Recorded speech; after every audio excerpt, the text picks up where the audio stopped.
press the record button.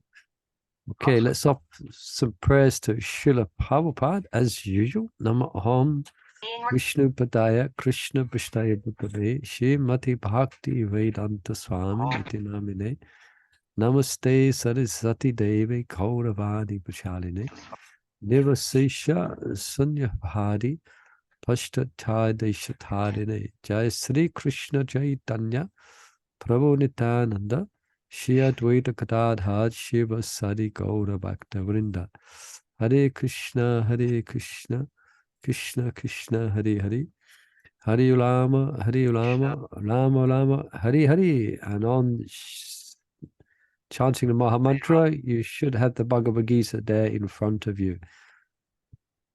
Hare Krishna. I'll start off with something different today. Any questions?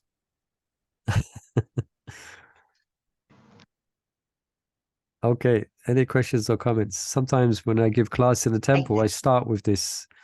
Any questions about Krishna consciousness at all? If not, let's see what we can stir up with the Bhagavad Gita. Okay, so good to have some readers. Someone could, oh, did I press the record button? 1 second. Yeah, I did press the record button. Am I recording? Let me just check. Yes, Prabhu, it's recording. Okay, it is, yeah. Excuse me. Okay, let's have an enthusiastic reader out there.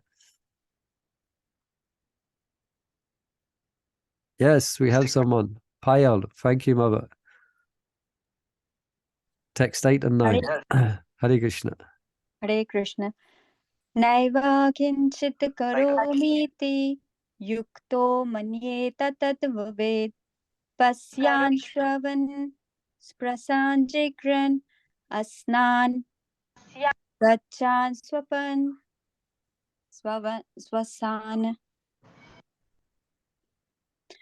pralapan vishrjan grahnan unmisan nimisnan api Indriya tresu vartanta iti dharayan. That's it. Very nice. Krishna. Translation. A person in the divine consciousness, although engaged in seeing, hearing, touching, smelling, eating, moving about, sleeping and breathing, always knows within himself that he actually does nothing at all. Because while speaking, evacuating, receiving, or opening or closing his eyes, he always knows that only the material senses are engaged with their objects and that he is aloof from them. A person in Krishna consciousness is pure in his existence, and consequently he has nothing to do with any work which depends upon 5 immediate and remote causes: the doer, the work, the situation, the endeavor, and fortune. This is because he is engaged in the loving transcendental service of Krishna. Although he appears to be acting with his body and senses, he is always conscious of his actual position, which is a spiritual engagement. In material consciousness, the senses are engaged in sense gratification, but in Krishna consciousness, the senses are engaged in the satisfaction of Krishna senses. Therefore, the Krishna conscious person is always free, even though he appears to be engaged in affairs of the senses. Activities such as seeing and hearing are actions of the senses meant for receiving knowledge, whereas moving, speaking, evacuating, etc. are actions of the senses meant for work. A Krishna conscious person is never affected by the actions of the senses. He cannot perform any act except in the service of the Lord, because he knows that he is the eternal servitor of the Lord. Okay, thank you. Hare Krishna. So, any specific questions, comments here?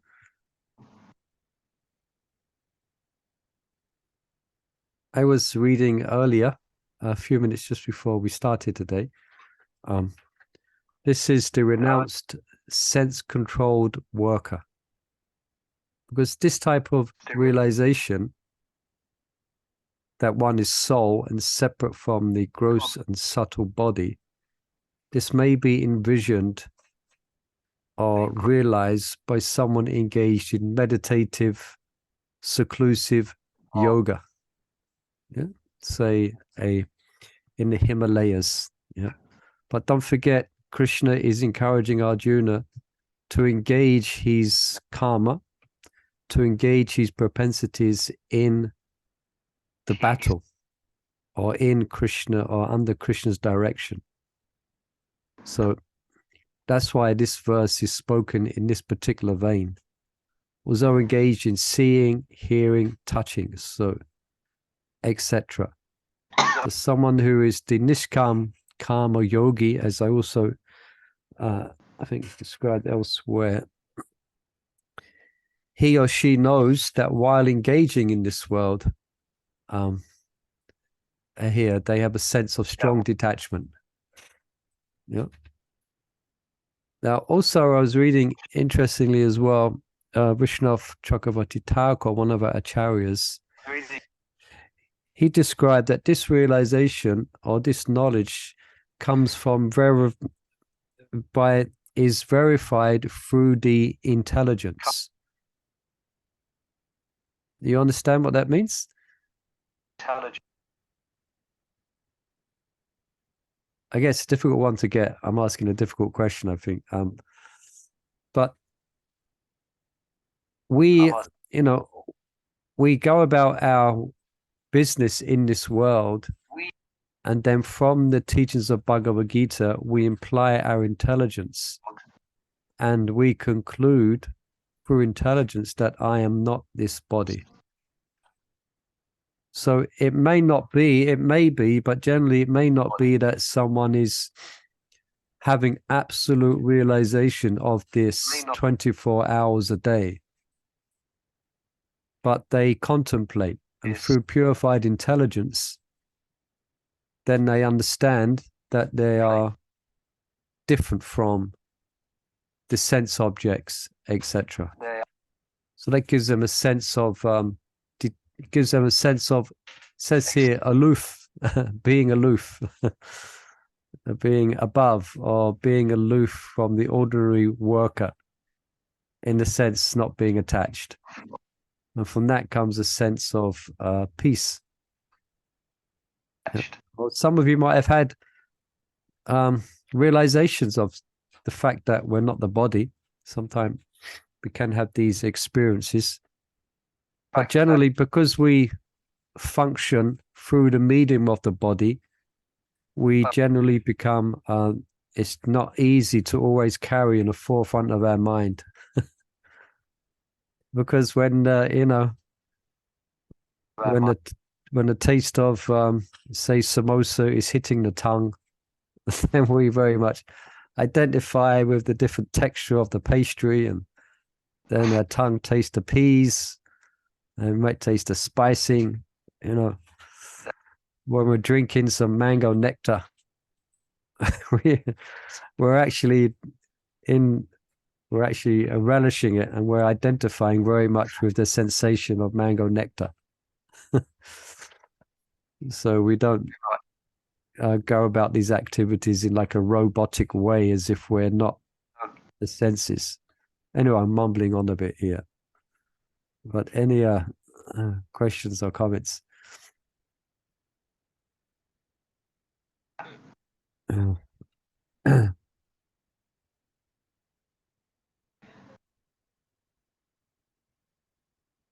Okay.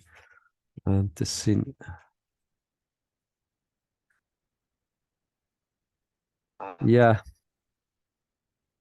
This fact that we're not the body, it's something that you have to contemplate and meditate upon. Yeah. That's why Prabhupada mentions this. Practically, he could say, we might not, he could mention, he said, Prabhupada mentions this more or less in every purport to one degree or another. in every book, more or less in every lecture, more or less, Papa will mention this point, points related to this. And elsewhere, it's also described that to realize we're not the body, we should live an austere life. Yeah. Austere life doesn't mean you give up your house and move to the park. It just means we have some regulation and some type of control in our life. Like we have our regulative principles, you know, and we try, some of you perhaps might not be, some of us, yes, we try to only eat Krishna Prashadam. And we follow the regulative principles. I think most of you know what they are. If not, we can explain. So to follow the regulative principles doesn't come easy for conditioned souls. For some, it may do if you're born in a sattvic family, sattvic environment. So to live an austere life means to be in control of the senses, and then we can have some, I say, some insight into that we are soul and not the body. Yeah, I just read something here from commentary by Bodhijam Prabhu. Krishna now describes how transcendental knowledge that we are not the bodies should be expressed through work. This knowledge allows us to remain aloof from the body as we work. As we said, yeah. The renowned, the sense-controlled worker. Yeah. We see our bodies acting, but we have no interest in the fruits of action. Srila Vishnu Chakravarti Thakur explains that the nishkama kami, even while acting with his body, senses, and so on, is a tattvavit. Anyone knows what tattvavit is? And I think it might be similar to Hindi. I'm not sure. Any Sanskrit scholars out here? Tattvavit. Tattva means? You're muted, Chandravali. Go on. Mavalavanga? Truth. Truth. And vit means? Seer? Yeah, that's it. Quite simple. Tattvavit.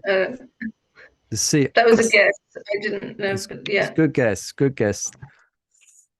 Excuse me. Tattvavit. He realizes the self as separate from the body. Yeah. And Krishna's mentioned this extensively in which chapter? Is this spoken of extensively? I'm testing your Bhagavad-Gita now. I think it's 13th chapter. Which chapter? 13. I think it's mentioned there, but not where it's specifically mentioned in many verses, one after the other. About 12 or 13 verses.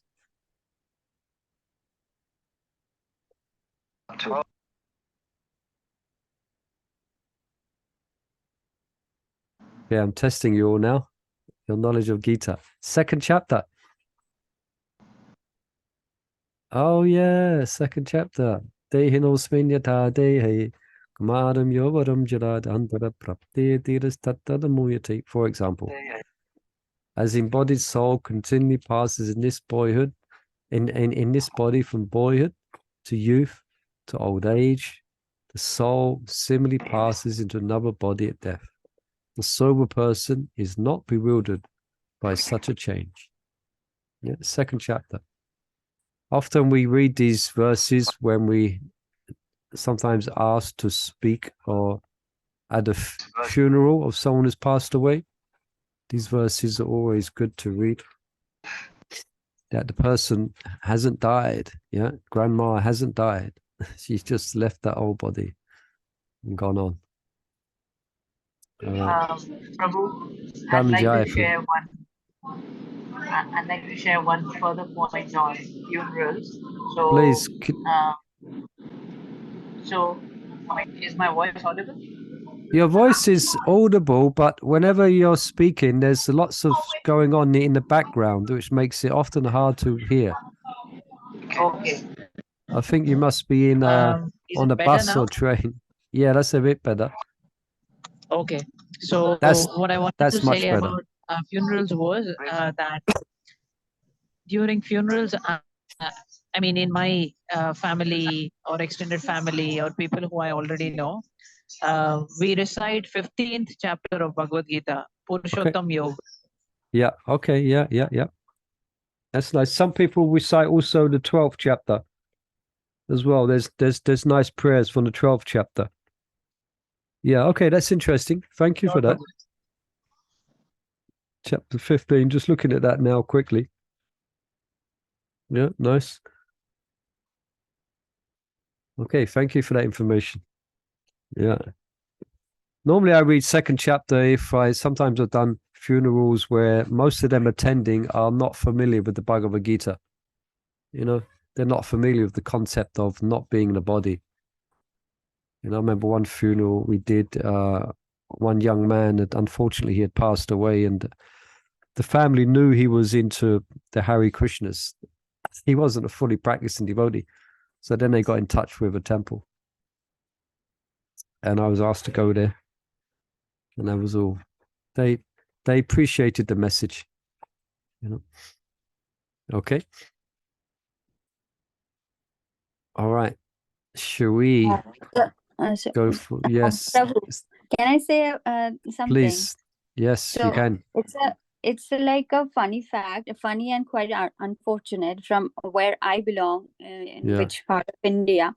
So there, from childhood, I saw that whenever there is a funeral in my neighborhood or in my extended family or anywhere, so I saw that they only that time they read whole Bhagavad Gita.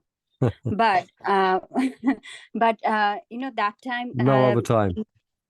yeah, but that Yeah. time sorry, so that time, in TV, I used to watch Mahabharata in my childhood. So that time, they said that everyone can get their answer from Bhagavad Gita. That thing that struck my mind from very childhood, and Yes. I used to say, everyone, can I get a Bhagavad Gita? And but everyone said that you should not read Bhagavad Gita. We should not have Bhagavad Gita in our home because that's not auspicious, and and it's absolutely different story, and very unfortunate that how did they get this concept, and Shall I and tell you also how shall I tell you how they got that concept? yes, please, Prabhu. Because you've explained it. Because the only time they read Gita is at a funeral. So whenever they see Gita, they think of a funeral. Because they don't read it, because they don't engage in its study at other times, Bhagavad Gita for them means that someone's died. So to have the Bhagavad Gita in the house means that someone might die. Yeah. You can see how it's completely convoluted.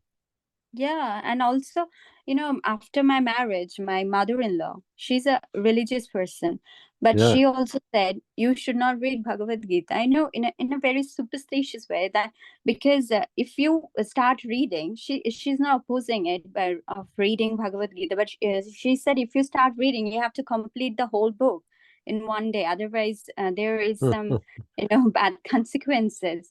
That's really that's why people, scared of reading Bhagavad Gita. Yeah, I guess we're laughing, but actually it's a shame. It's I can see how absolutely. Yeah. Now my mother-in-law started reading it. Yes. Yeah. Yeah, you can ask now, for when I explain her, now she started reading it. She's really enjoying, and now next week she's going to Mayapur, and she's so lucky. She get blown away in Mayapur. Yeah. Yeah, so Yeah, what can we say? Yeah, so that's what it's when people say things like this, you may say, well, where is that we have this thing? Well, whatever someone says, there should be it should be in Shastra. Okay, well, where does it say that in the Vedas?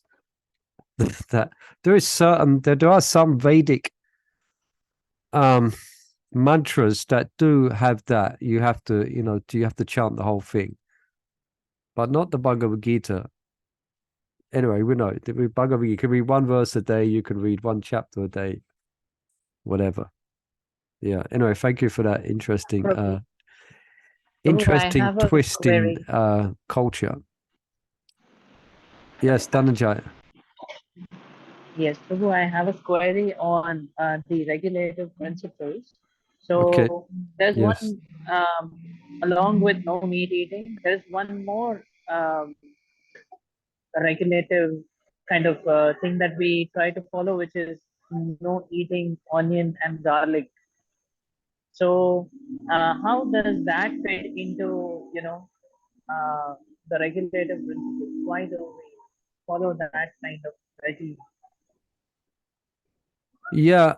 Well, as per requested for us as followers of Srila Prabhupada, he made that request of his disciples.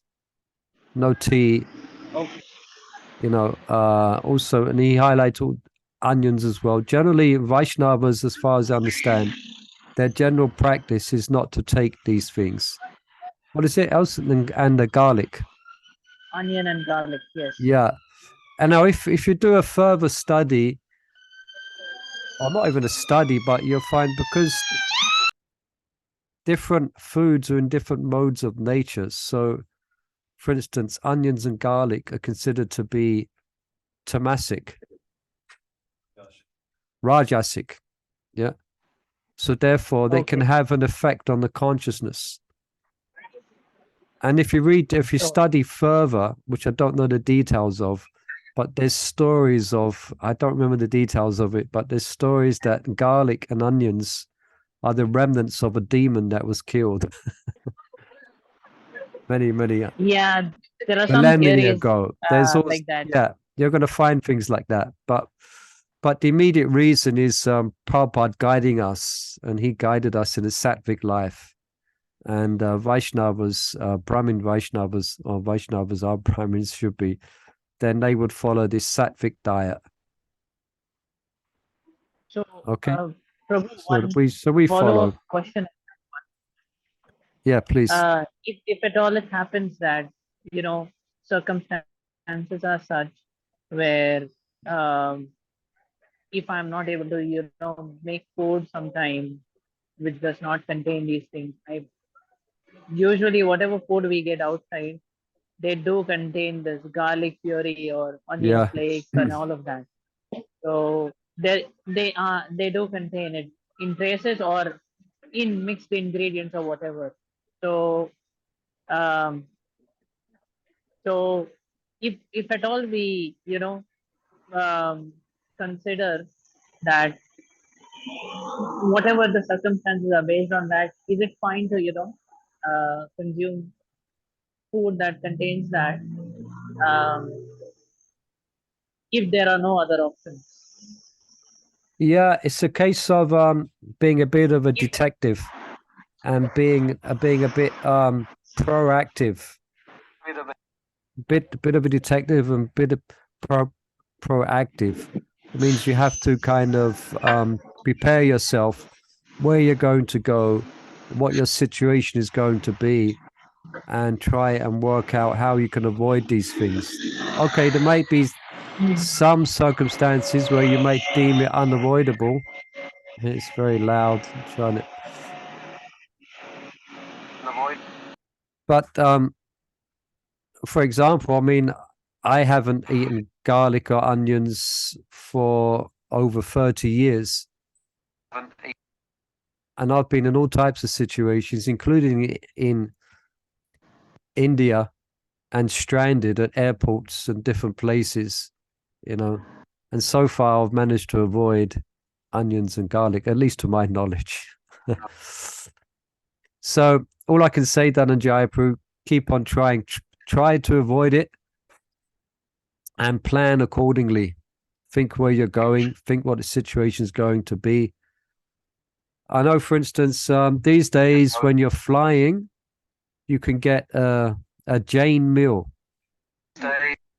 Jain's like, if you get a vegetarian meal, there's a good chance you're going to get onions and garlic. If you get a Jain Yes, meal, sir. then you're not going to get onions and garlic. Yes, sir. So that's a tip for you. Yes, thank you, Prabhu. No problem. Hare Krishna. All right, let's edge on to text 10, chapter 5, text 10.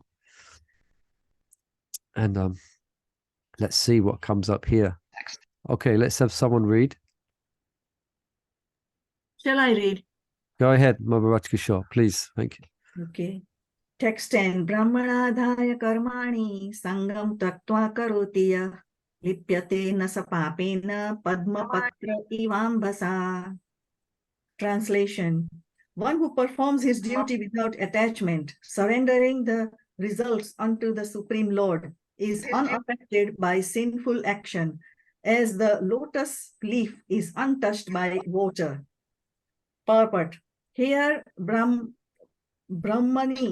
means in Krishna consciousness.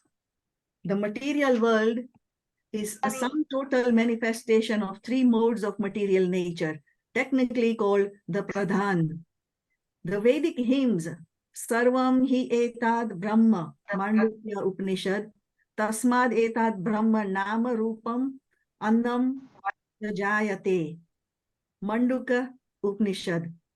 And in the Bhagavad-Gita 14.3, Mamyonir Mahad Brahma, indicate that everything in the material world is a manifestation of Brahman. And although the effects are differently manifested, they are non-different from the cause. In the Isopanishad, it is said that everything is related to the Supreme Brahman or Krishna, and thus everything belongs to him only. One who knows perfectly well that everything belongs to Krishna, that he is a proprietor of everything, and that therefore everything is engaged in the service of the Lord, naturally it has nothing to do with the results of his activities, whether virtuous or sinful. Even one's material body, being a gift of the Lord for carrying out a particular type of action, can be engaged in Krishna consciousness. It is then beyond contamination by sinful reactions, exactly as a lotus leaf. Though remaining in the water, it is not wet. The Lord also says in the Gita, Mai sarvam karmani sannyasa. Resign all the work unto me, Krishna. The conclusion is that a person without Krishna consciousness acts according to the concept of the material body and senses, but a person in Krishna consciousness acts according to the knowledge that the body is the property of Krishna and should therefore be engaged in the service of Krishna. Okay, thank you. Very nice, clear reading. Thank you. So some technical terms here, but any specific curiosities or questions here?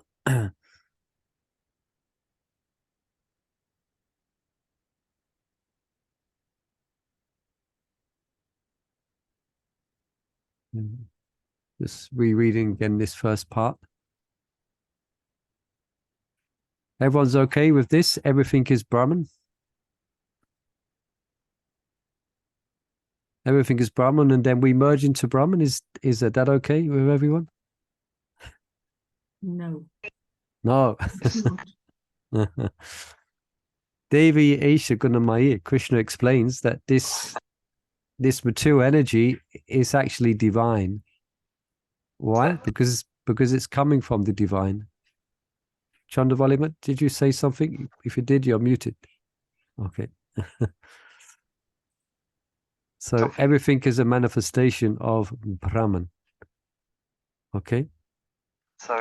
But within Brahman, there is distinctions to be made. There is Para Brahman, which is Krishna. And then there's Bhagavad-Gita also describing here the material phenomena is also Brahman. The jiva is also and is Brahman. It is spiritual in essence. But within that oneness, there is differentiation. It is not oneness in the complete sense of the term. Did you understand that? Yeah. The jiva is also described as Brahman. The material nature, Padan, can also be described as Brahman. But the para Brahman is Krishna. So they are, yeah. So everything in this material world is a manifestation of Brahman, although the effects are differently manifested. They are non-different from the cause. Yeah. So the cause is Brahman, the cause is Krishna. All right. So how is that connected to the verse? I don't know myself. Let me look at the verse.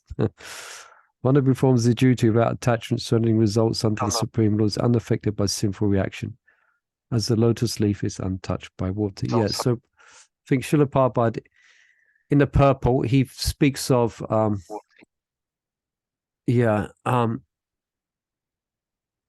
everything therefore everything belongs to Krishna. Everything. Yeah. Our fingernails belong to Krishna. Yeah. Our laptop belongs to Krishna.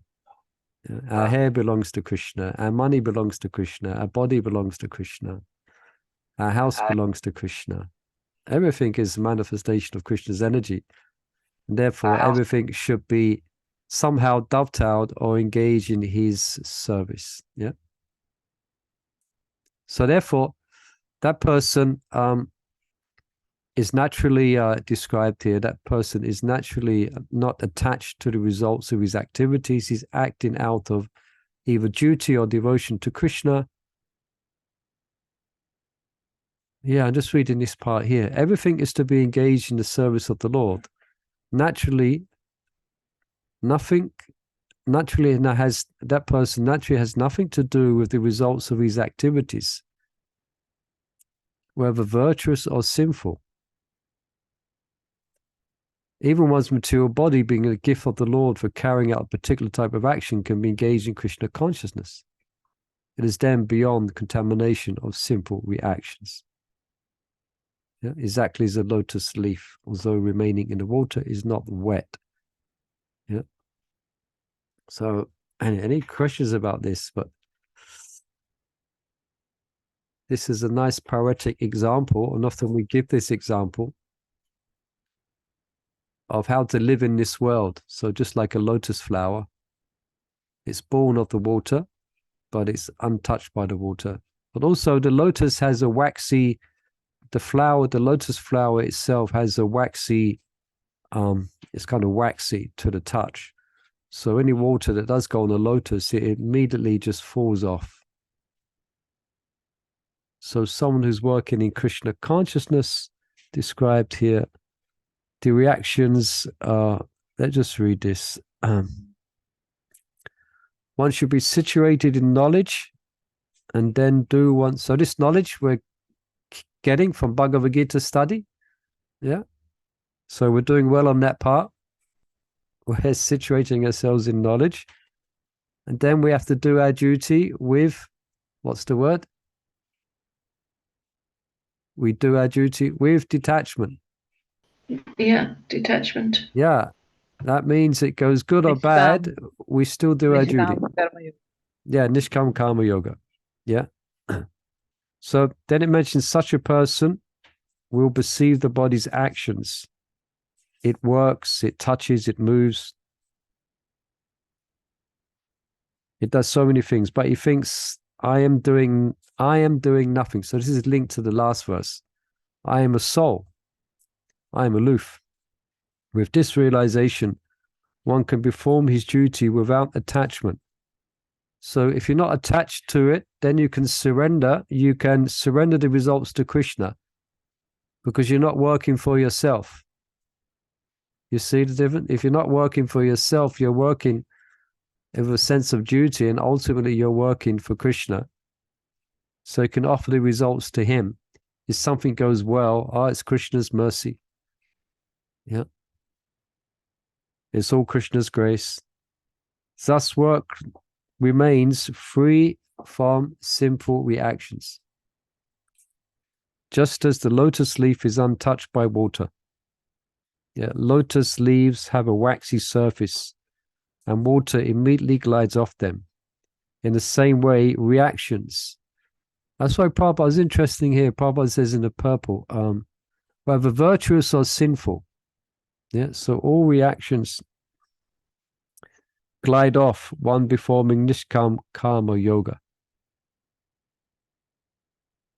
Yeah, I don't know if I've understood that correctly. I was just reading that last section.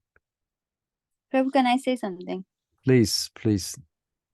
So when, as you said, as we know that Krishna is the source of everything, every material thing Yeah, here. Hum Shabasha Pabhavo. Yeah, Krishna explains. Yes. So when we are doing some activity, any work,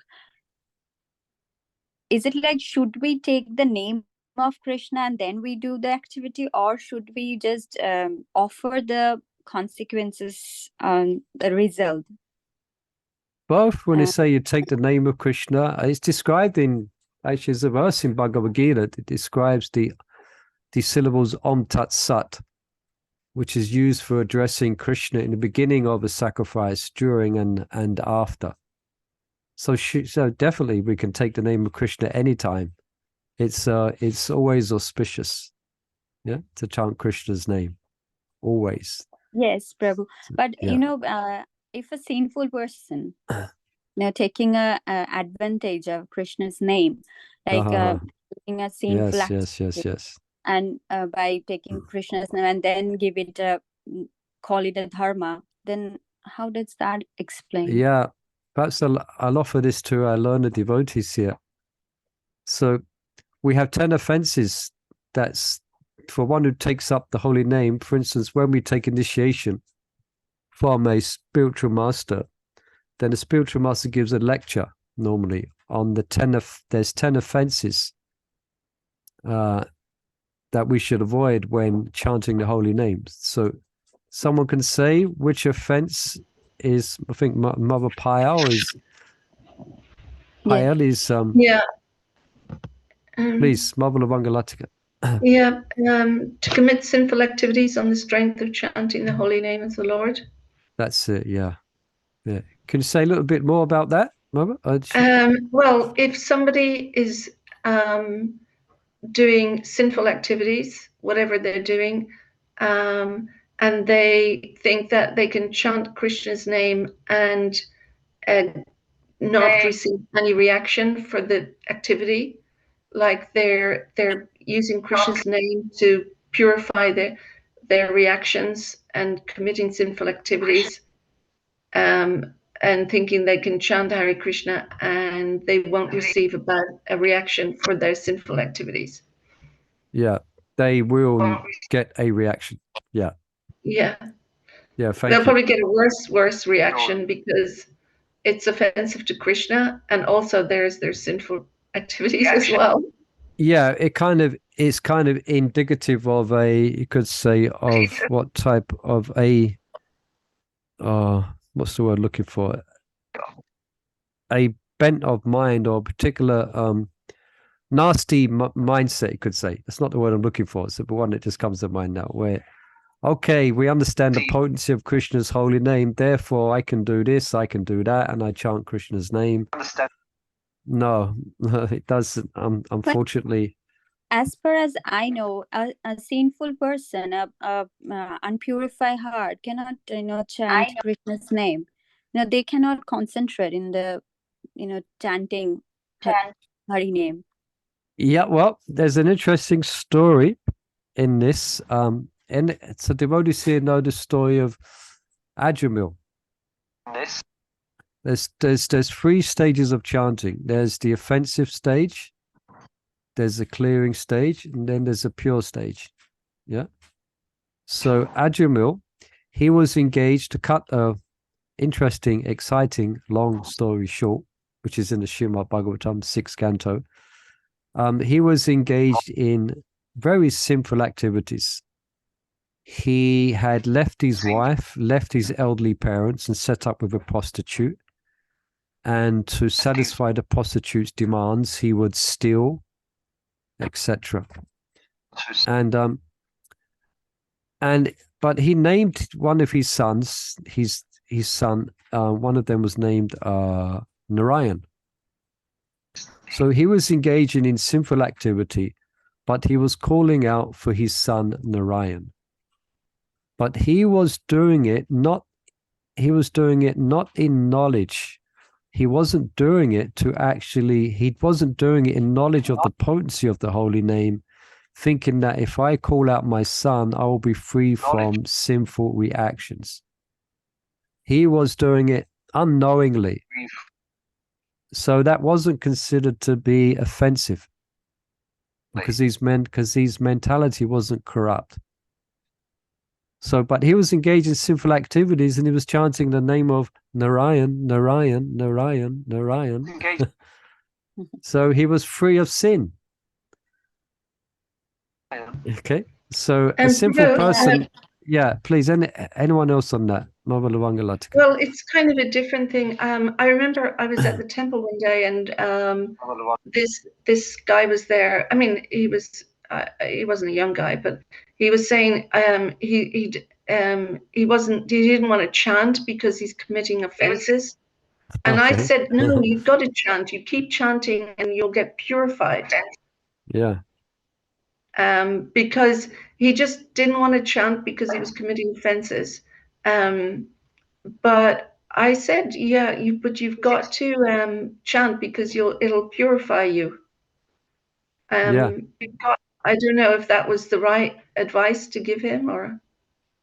Yeah, I mean, just for someone to say that type of, for someone to say that statement, that means they are sincere, but they're a little bit in ignorance of the tattva of the holy name. So for that person, yeah, that person is probably being a bit repentant. Yeah, I'm doing this, I'm doing this. So therefore, what you said is perfectly correct. You have to start the cleaning somewhere. So whatever state you're in, whatever's going in on your life, whatever going on in your life or not going on, chant the holy name of Krishna. Yeah, I said like it's one of the stages of chanting. Chanting with offenses is a stage of chanting, so it's okay. Yeah, but the idea is we should be transiting through that. So yes, exactly. Generally, we're going to start. We're going to start on this level of committing one of the 10 offenses. But we have to start. We have to start. We cannot wait till we're pure before we start. So yes, carry on. As soon as we start chanting and our heart started to purify, isn't it? Yeah, and also that's it. Yeah. Krishna is so merciful. He's equally giving his mercy to a sinful person and also a devotee. But devotee is more closer to him because sinful person has to get their all those what is that called, the reaction of his work in this birth or some other birth. So that's why he is more far from Krishna to go back to Godhead. Yeah, Krishna's like a benevolent cloud, just like rain, like a cloud, like a rain cloud. It will even rain on the ocean when the ocean doesn't need any water. So that's Krishna's grace and mercy. But the devotees, because of their pure heart and their surrender to Krishna, they're going to be conscious of Krishna and be engaged in a loving exchange with Krishna. So yes, and those who are not so Krishna conscious, Krishna, if they're not in the beginning stages, then they still can get Krishna's mercy. Yeah, of course. Yeah.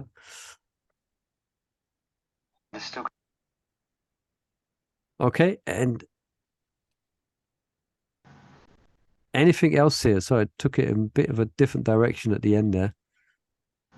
But why did I bring up the case of Ajumil? Yeah, because Mother Pyle mentioned about sinful people cannot chant the holy name. Yes, they can chant the holy name. I gave the example of Ajamil. Yeah, he was sinful, but he wasn't like the offensive person that you mentioned before, where they know the tattva of the holy name and are trying to use it. They're being devious. That's the word I was looking for. They're trying to be devious. Yeah, you cannot cheat Krishna. Krishna says he's of, what's he say? Of, I'm the gambling of cheats. Does he say that? Bhagavad-Gita, what's that he say? Yeah, so you cannot cheat Krishna. He's a super soul. He can hear everything he knows everything you think. Oh, big brother's watching you. Hare Krishna. All right. Very good. Anything else we can bring from here? I Dhananjaya, also think yes. what Payal was mentioning, a sinful person cannot chant. I think I don't know if that's right, but I think she meant was that sinful person cannot chant with devotion. That's Yeah. what she meant. Yeah. Perhaps cannot chant. Yeah. Also, in some circumstances, there may be circumstances where someone's leading a sinful life by circumstantial reasons. They're in a specific they're in a specific situation where they're committing sinful activities and they're regretting it and they're hoping for a change in their life. Also, it might not be immediate. And in that mood, they're chanting the Lord's holy name. And that's devotion. That's devotion. Yeah. And they're dependent on Krishna. Yeah. Please take me out of this situation. You know, that's devotion. Prabhu, Yes, I Prabhu. wanted to mention one more point that I just thought this could be a feedback, which is we talked about two types of people. One is like devotee and sinful people, but it's not just this kind of duality. There are also people who are not at all aware of any of these devotion as well as whether the activities are sinful or not. So they are kind of in the middle of both. So it's a little bit of a stereotyping, which I would say. I mean, this is my feedback. To categorize into two categories, categorizing people that. Yeah, it's a good point. I mean, just for the sake of explanation, I think we'll call it binary, either this or that. But actually, it's a whole spectrum. It's a whole wide spectrum of different mentalities and different dispositions of people. So it's correct. Yeah, we've just addressed two. Yeah. Yes, bro. Thank you for that. All right, let's have a time check. We've got 10 minutes left. Should we go to another verse or anything else we want to bring out here?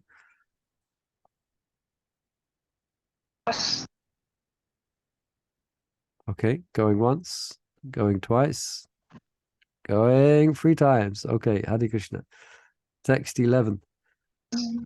Let's have someone who would like to read. Mother Gaia, please, you have your hand there. Thank you, Hare Krishna. Let me just quickly check the length of the purple. Okay, not so long. Go ahead. Okay. Kayena manasa buddhya kevalair indriyairapi yogena karma kurvante sangam tyaktvatma shuddhaye. Translation: the yogis, abandoning attachment, act with body, mind, intelligence, and even with the senses, only for the purpose of purification. Purport: when one acts in Krishna consciousness for the satisfaction of the senses of Krishna, any action, whether of the body, mind, intelligence, or even the senses, is purified of material contamination. There are no material reactions resulting from the activities of a Krishna conscious person. Therefore, purified activities, which are generally called sadachara, can be easily performed by acting in Krishna consciousness. Sri Rupa Goswami in his Bhakti Rasamrita Sindhu 12187 describes this as follows. Iha yasya harir dasye karmana manasa gira nikhilas vapi apasthasu jivan mukta sa uchate. A person acting in Krishna consciousness, or in other words, in the service of Krishna, with his body, mind, intelligence, and words, is a liberated person even within the material world, although he may be engaged in many so-called material activities. He has no false ego, for he does not believe that he is this material body, or that he possesses the body. He knows that he is not this body and that this body does not belong to him. He himself belongs to Krishna, and the body too belongs to Krishna.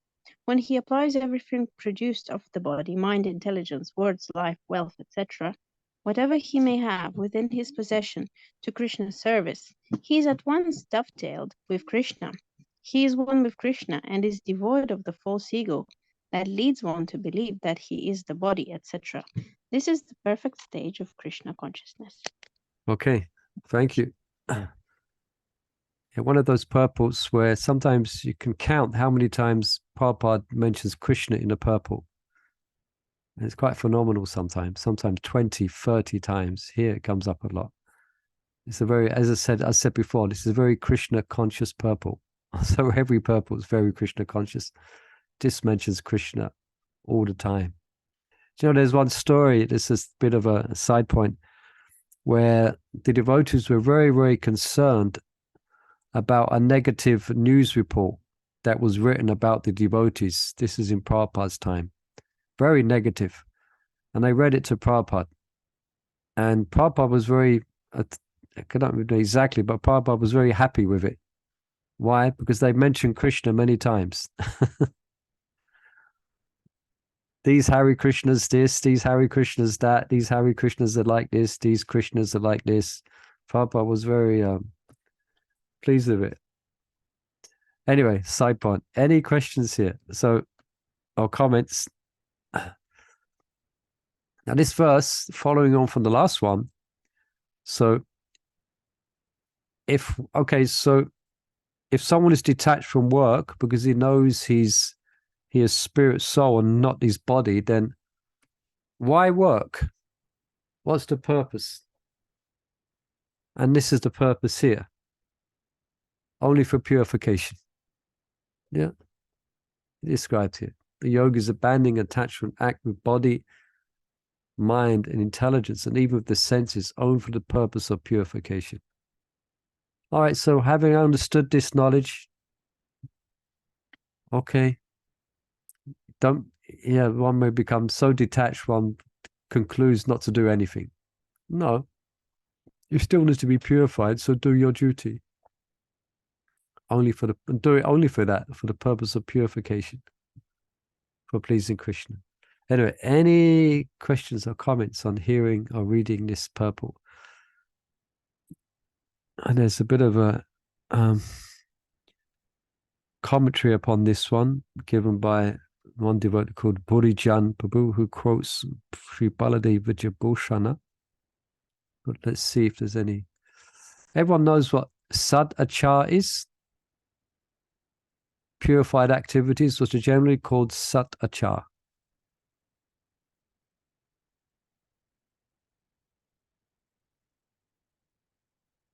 Any of our learned assembly? Sat achar. It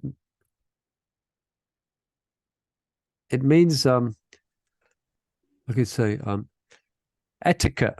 Sometimes we have courses on Vaishnav etiquette. So sat achar, the way to behave, yeah, in particular circumstances. Sat achar, the way to behave when you're with seniors, the way to behave when you're with juniors, the way to behave in different varieties and different places, the correct way to conduct oneself. Yeah, hopefully that's taught. Well, we don't know. Definitely the parents, as much as possible, if they're somewhat religious or somewhat virtuous, they're going to try and imbibe good sat achar. Like my mother used to tell me, like, is it children? not to stare at anyone. You know, sometimes young children have this habit of staring at someone. So sometimes I would do that. I'd just be staring at someone. I would say, stop staring, it's rude. So I have to stop staring.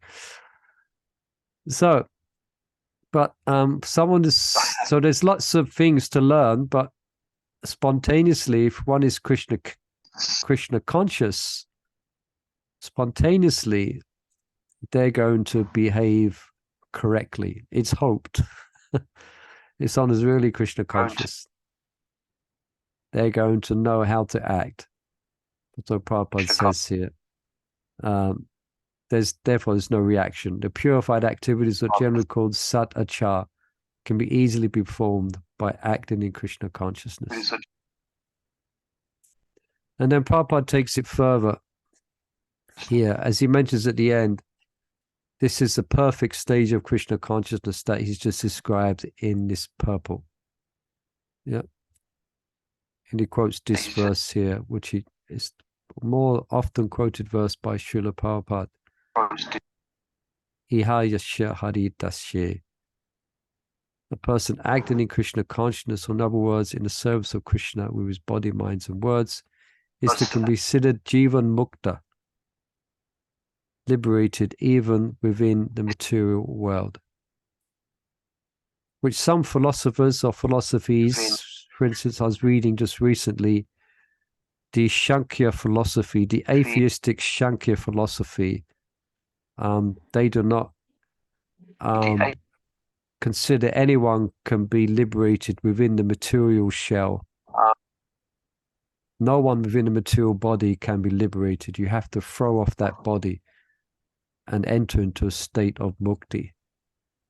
But no, if that person is acting in Krishna consciousness with body, mind, and intelligence and words, just like Srila Prabhupada, yeah, we can definitely agree, isn't it? He was acting with his body, mind, and intelligence and words. He's considered jivan mukta, even within the cage of the material body or in this world. Yeah. Prabhu, There's there no is force. Yeah, please. So there's one big chunk, chapter 13, that I wanted to, highlight. Yeah, please. Which Oh, is it's like, 7 o'clock. Anyway, quick, we're finishing this point. Yes, go ahead. I don't remember the verse number exactly, but it is like amanitvam adambitvam ahinsakshanti rajavam acharyopasanam shaucham. Yeah, So it's like a big chunk of verse. that's chapter, I think that's 13th. chapter 13, text 8 to 12. Yeah. Yeah. Carry on. So there's where we have this, like you said, sadachar. It is a little bit very, very relevant, that chunk of verse. Yeah. Where it comes to that, they're one of my favorite verses. Humility, isn't it? Amambit bamadambit bamhimsa chanti evacha ganam bigyanam. Yeah, where it comes to that. So we're going to learn sadachar. Okay, if it doesn't come naturally, we're going to learn it from Bhagavad-Gita. Okay. All right. Thank you, everyone.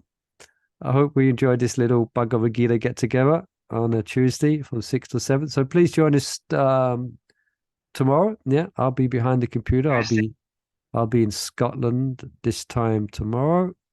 And so I hope to tune in from there. Okay. Hare Krishna, Srila Prabhupada ki jai. Hare Bol, Bhagavad-Gita ki jai. Hare Krishna. Everyone who attended ki jai. His Grace Murli Manohar Prabhu ki jai. Hare Bol, Hare Krishna.